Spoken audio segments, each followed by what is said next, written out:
উপদ্রবে আপনি হয়তোবা রাত্রে ঘুমোতে পারছেন না, তখন আপনি কি ব্যবহার করবেন?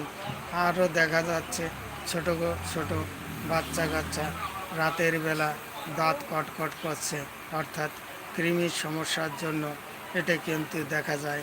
তার জন্য আপনি কি করবেন?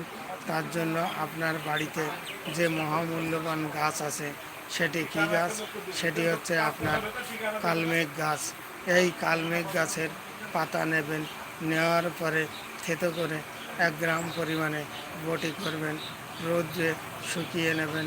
নেওয়ার পরে আপনি একটা করে সকালে খালি পেটে, রাত্রে খাওয়ার পরে খাবেন, এবং বাচ্চাদের ক্ষেত্রে খাওয়াবেন আপনি হাফ করে।